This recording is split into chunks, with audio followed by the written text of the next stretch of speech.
Hello. Hi, Hello. everyone. Hello. Hi. Hello. Welcome to the third Unconference. So it's the first one I've done, and I've enjoyed the last few. We've had a brilliant day. I'll just do some introductions who we've got here. So we've got Joe Glombek, who is you're fresh off your talk, very exciting live demo, shaking to the core about .NET 5. So did you enjoy that? Yeah, it was definitely the biggest audience I've spoken to. No pressure. That was really good, really exciting stuff. And you've just won an award for best editing experience at Bump Digital. Yes. With cakeshop.com. So that was really, really well done. There's been Thank you lots very of much. cake references today in the chat, so it seems kind of. We've all got something on the mind. Yeah, exactly. And then we have two members of the Umbraco D team. So we have Bjarke Berg and Elitsa Marinovska. Hello. We've also just done a really good talk on Umbraco 9, the next major version. Thank you very much. Yeah, and so yeah, I've worked with Bjarke and Elitsa on the Unicore team, who have been helping migrate Umbraco to .NET 5, and yeah, so myself and my colleague Scott at Rock Solid Knowledge. And then we also have Scott Hunter here, who is Director of Program Management at Microsoft, so responsible for .NET Platform and very knowledgeable about all things .NET, so it's great to have you here. Really enjoyed your talk about future of application development. So I've got the questions in from people. If you think of anything while you're watching this, then you can ask them up in the Q&A. So I'll try and keep track of the document with all the questions. And now's your chance to ask people. They're here, so go ahead and ask.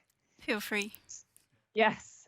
Okay, so some of the first questions, really. There was a lot of excitement about the Umbraco idea of an Umbraco upgrade assistant. So we talked about upgrade assistant in Scott's talk for the .NET side of things, and .NET 6. And there's a lot of excitement in the chat saying, could we use this perhaps for helping with the upgrade from V8 to V9? So I guess firstly, Scott, is it customizable to, if you start using the upgrade assistant, could people play around with it and make it what they need? Yes. Oh, there So we this go. will be weird. I'm actually in a car, but I'm thought here you to were. answer questions. My Yeah. daughter just graduated high school today, so we just were coming Oh. back from her graduation. So Congratulations. but the upgrade assistant is completely open source, and so it is extensible. And we are taking contributions. So if you just go to the dot.net website, there'll be a link to it on that site, and you can find it in GitHub as well if you just look for the .NET Upgrade Assistant GitHub. Yeah. It will be extensible, and so there's no reason it cannot be turned into a tool that could actually help you move, from Umbraco on .NET 5 to an Umbraco on .NET 6 or something in the future. So it's Awesome. Okay.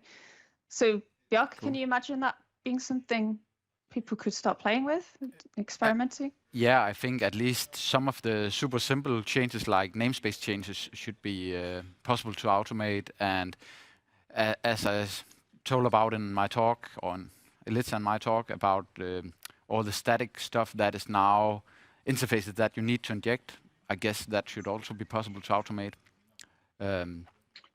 And I don't know how much the upgrade assistant helped with the ASP.NET Core update, but that is the big change in Umbraco 9.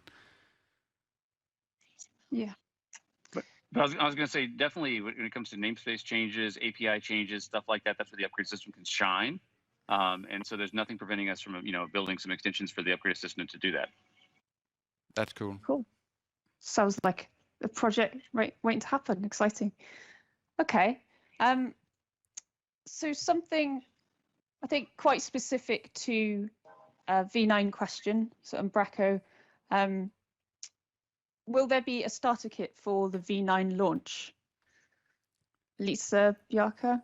Yeah, we are working on migrating the starter kit currently, and as we mentioned in the talk, it will be available with the release candidate, which we expect around the July, I think, to release it. And yeah.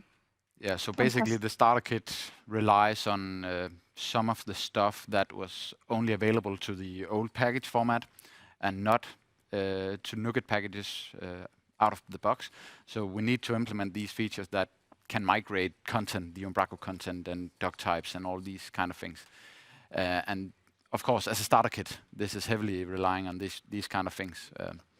So actually we have migrated everything. It is running, but we can't really build it into a package yet. Cool. Yeah. So, I mean, I guess a question for me in terms of playing around with things. So, Joe, when you first started playing with Umbraco V9, how did you get started? I mean, we saw in the demo, it looks really slick and got people excited about getting started. So, what were your very first sort of baby steps? Yeah, so I did sort of, as the alpha and beta came out, I did just sort of try and get things up and running and pulled some databases in and had a quick play around. But then I really started to get into it with the sessions that Emma and Carol were running. Can't remember what they were called. It's gone from my mind. Learnathons. Learnathons, yeah. Thank you. But went to some as well. Yeah, that was really good for just getting down and doing something. Yeah. And because I'd done a fair bit with .NET Core before, but actually working with Umbraco 9 is still quite new to me as well. So yeah, that's how I got started. But if you want to play around in the back office, like, as I showed you, you can just import a database, right? So install the starter kit in V8 and then migrate that database over to V9, and then you can start playing around with the views and the code, and because the starter kits are quite simple places to start. So convert it, see how it goes. No, those were really good learnathons. I went to one, even though I've been working on the V9 project. It was like becoming from the other side, as if I was doing a new site from scratch, like I would normally for another client or something. So great stuff on those. I guess in terms of generally getting started with .NET, well, we call it .NET 5, but if we say .NET Core, we do mean that. So Scott, you mentioned there's a lot of good resources for getting up to speed with all things .NET. And so is there anything like just a few key places? Would you just go to that page that you shared, the documentation, and look through, or watch a video that you think would be a good starter? Yeah, so I think the best way to get started with, if you're looking at 6 especially, would be just to go to our download page, and from our download page, you can grab the 6 bits, and there'll be links to all the documentation on the 6 bits. I'd recommend the blog. The blog's going to highlight all the stuff that we've actually shipped in the previews, and the big thing for playing with .NET 6 is, I think it's going to be next week. We're going to ship the first preview of VS 2022. And it's going to have all the support for all the stuff I talked about in the talk. So I'd almost kind of wait a week and say, wait till next week till VS 22 ships out in preview. It'll support all the crazy stuff that I showed today. Awesome. By the way, I have to say, I am super excited about Umbraco 9 as well. I cannot wait to see shipping Umbraco on Core. I am so excited.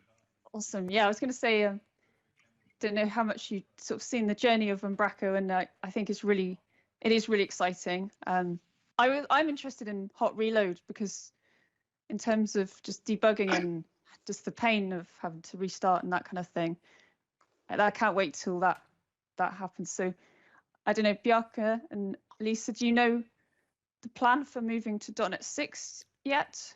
No, so we plan to do that as part of Umbraco 10, which will be shipped in the spring next year. And Umbraco 10 will be long-term support. So we kind of, the first Umbraco release after Microsoft long-term support will also be long-term support. And then we follow their long-term support schedules. Yes, I do really like that.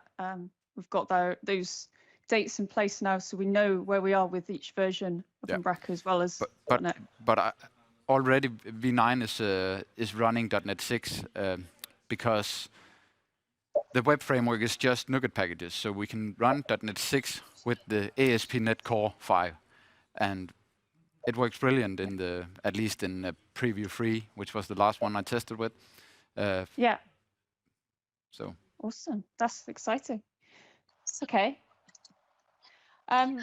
Some very specific questions here. So in terms of V9 and I guess source control, would you recommend ignoring the Umbraco and the www root Umbraco folders in the git ignore file because they'll be pulled in when you build the project, or would you just check them all in?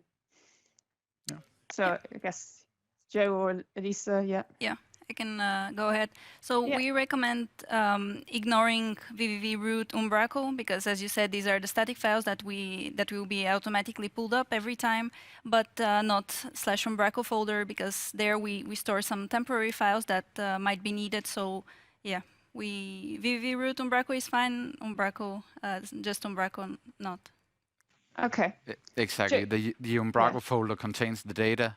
So if you're running SQL Compact Edition, the database will be stored there. And if you want to share that between your developers, then you need it. But some of the subfolders could make sense to ignore, but I can't remember these from top of my head. Yeah, I guess you kind of, within your company, you end up, or with yourself, you have like your own special git ignore file. Yeah. Joe, have you started building one of those for the things you've been playing around with yet? Like checking stuff in, or have you just been playing on local and not? It's all on my machine, so I can do everything I want without committing it. Yeah. I've been tending to do a lot of burning to the ground and starting again.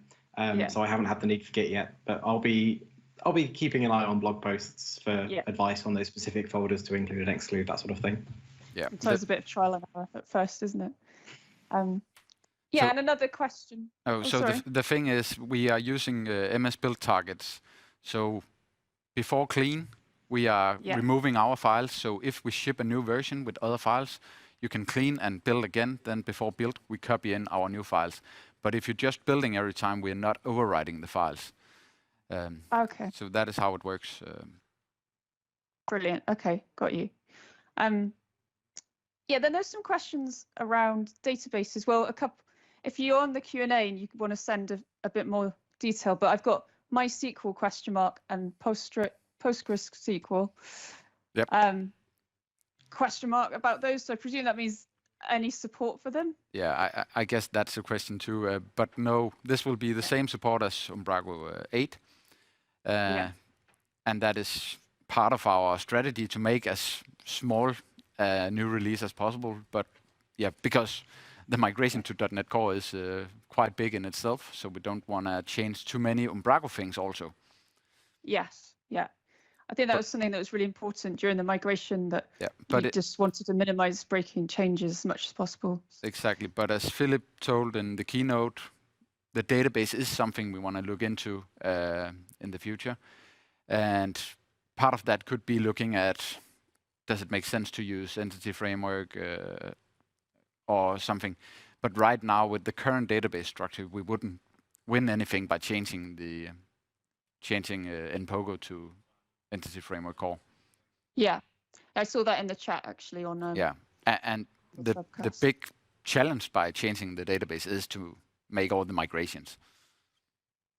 Yes, yeah. I mean, I think the only database changes are the kind of level that you'd have during a small minor patch, right? So additions to I think there's addition to one identity column and that kind of thing. But okay. And on that question, I guess, about databases, and there was someone asked, are we able to decouple ASP.NET Identity database from Umbraco's database? I have paged Shannon just to make sure I was getting this right as well. So I don't know if you want to say anything, Bjarke. I don't know exactly, but I know we are using the users table from Umbraco when you use the back office authentication, and we're using the members table when you're using the member authentication. But we are kind of using two different authentication and providers already. So if you want to use a third one, I guess that should be possible, but I don't see the reason, to be honest. Yeah, I mean, the reply from Shannon was what I was thinking. Really, you could, in theory, replace the stores. Like for users, you could replace the user stores, but then the user service is still being used internally. Exactly. Whereas members might be easier because it would be a bit like changing the membership provider, but then you wouldn't be able to edit them if in the way that you would if they were in the Umbraco database, right? Exactly. So, yeah, I mean, it's all open source, so people can. It'd be cool to know if someone tried that and how that went. So, Indeed. but the idea is you could replace the store and the manager with your own store. So, yeah, it would be good to see a blog or something on that. Okay, and then someone says, I think this is just stating that uSkin is also in development for V9. I That's presume, nice. Yeah. The more packages, Thank the you. better. I couldn't find an update. Yeah. So I didn't include it in my slides. Yeah. And then another one for you, Joe. You said about the notifications. Yes. Does that mean you can control the order and cancel subsequent notifications? Have you gone that far to try that? I haven't been looking into that, but it feels more synchronous. Right. More asynchronous, sorry. But I'm not sure on that one, I'm afraid. I haven't dived that deep. No, Okay. I'm not sure I understand the question 100%, but I guess the answer is no, you can't, unless the event or notification was raised from another event, but that is rarely the case. I don't think we have any cases by default. No. Okay. Right. One for Scott definitely is the new .NET versions and C# versions are really cool. So I think everyone was excited by them. Will it be possible to easily migrate existing APIs to this minimalistic approach? Yes, it's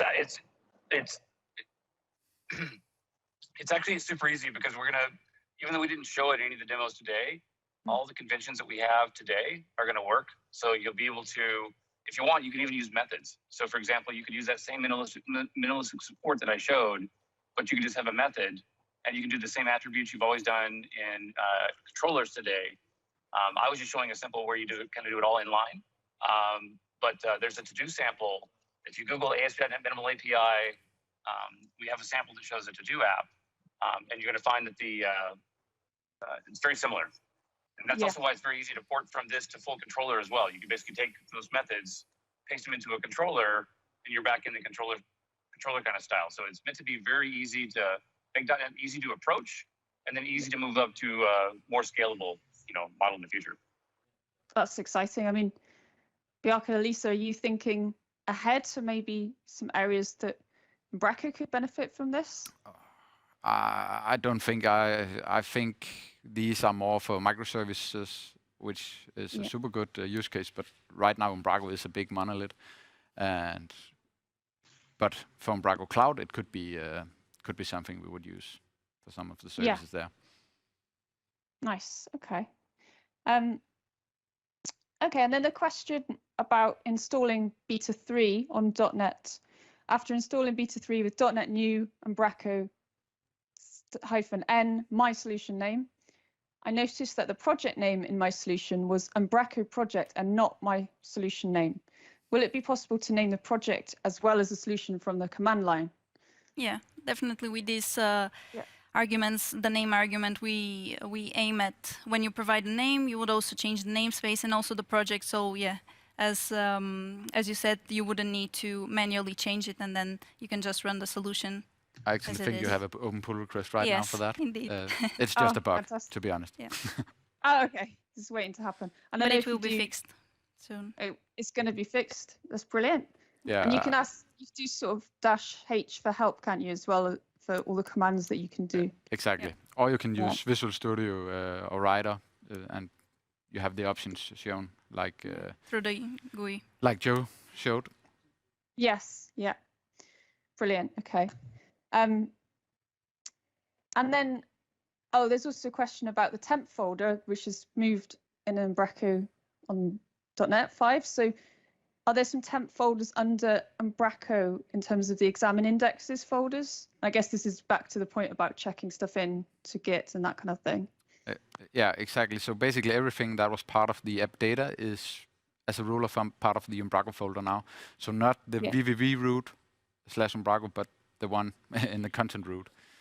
Yeah. So in there we have, I think it's called data, and then you have examine indexes. Right, yeah. And Joe, how did you find things, folders and things like that moving around? How different did you find it? It's fairly minimal, really. I think you've done a great job of that.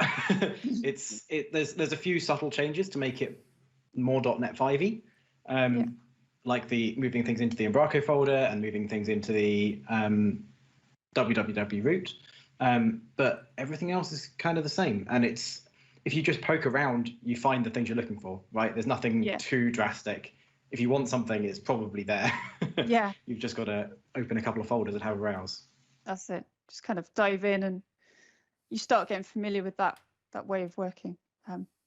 Okay, and this is kind of something I was thinking about. So Scott, you showed some really cool benchmarks and also adoption for .NET 5. So in terms of the benchmarks, I guess on Umbraco 9, we've got a talk coming tomorrow to show the kind of speed improvements. So what kind of areas of code have mainly led to these improvements, just from a high level, I guess, for the speed? There's a couple. Yeah, there's a couple of areas. Primarily, we have rewritten the network stack 100%.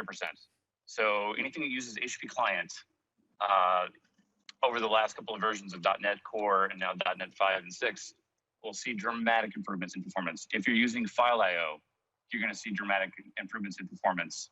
And then what we've done through all of our stacks is we've dramatically reduced the amount of memory they require. I think I showed today that EF Core in .NET 6 reduces memory, I think, by like 40% across the board. And so primarily the performance comes from us reducing memory allocations. And we've actually added features to the platform like span of T to enable you to also do the same thing to reduce memory. And so also one of the things we've been doing over the years after we introduced span of T, which I think was around .NET Core 3, we've been slowly taking the rest of our APIs and making them take advantage of that as well. Serialization is another one that we did a huge improvement in 5. So serialization, disk I/O, networking, and then just making our own stuff use less memory. Yeah, that's awesome. And so have Bjarke, Lisa, Joe, when you've been working with Umbraco, have you felt the difference already in terms of speed? As long as you're not also live streaming at the same time. Yeah, it's just that spinning up, wasn't it, initially? But it's a lot faster. It didn't show on my stream, unfortunately, just because I had too many things running at the same time. Yeah. But it's generally, more a hardware issue than software. Yeah. So we've got the talk tomorrow with Shannon, I believe, on performance benchmarks, right? So I think it's later today. Is it? Oh, it's actually tonight. Yeah. So it's after this. So we'll find out more detail about exactly what's happened there, performance tuning. So that'll be really good. I'll just check if there's any more specific questions. So I think really there's one I saw in the chat actually that wasn't formally asked, but it was about models builder on V9 and just kind of saying, is this working? Is it the same? Is it? And just wondered if anyone wants to mention some of the changes that have come in recently from Callum, I believe, Callum White. Yeah, so it's still working. So the embedded one, I don't know anything about the external one, but that is community driven. But the embedded one works, but we have changed the mode names to be more streamlined with .NET 5, and nobody really knew what pure live means. So now it's called in memory auto because it is stored in memory and it's automatically. You also have one that is stored as source code, and that one can be manual or auto. And then we use the mode to disable also instead of have another flag for disabling or enabling. So yeah, just stuff. a bit of cleanup Makes more also. sense. Yeah. And are the live files, are they in an easy to find place? Are they still near where they used to be? I think I always kind of do them in a separate project normally, so you can still do that, can't you? Yeah. So you so- just need to use the new configuration Yeah. to do it. But we recently changed such that the in-memory auto is generated in the temp folder, which is automatically not part of your solution. So if you have built your project using in-memory auto, and you go and change it to source code, you don't have to care about the models that was generated previously. That was one of the feedbacks we had from the learner funds. Yeah, I think the learnathons were great for live feedback, and then pull requests came out of it straight away, so that was brilliant. We've only got 1 minute, so I guess, have you got any questions for each other? Anyone want to ask Scott anything? I could. So for the new hot reload feature, how much overhead does it have? And would it be possible to use in production, or is it only for development? We're only focusing on development now, but it does not have much overhead at all, actually. In fact, that's the lack of overhead is why we can actually show it working from command line. You basically can use .NET Run, or .NET Watch, and from that we can notice a file change and inject the change in the running application. The big trick for us, honestly, is how many constructs can we live change. Where it falls down is, let's say your app starts up, say Umbraco starts up, and it loads a bunch of configuration. Well, if you go change that code at the beginning of your application, we can't run that again. But we're also playing with another model.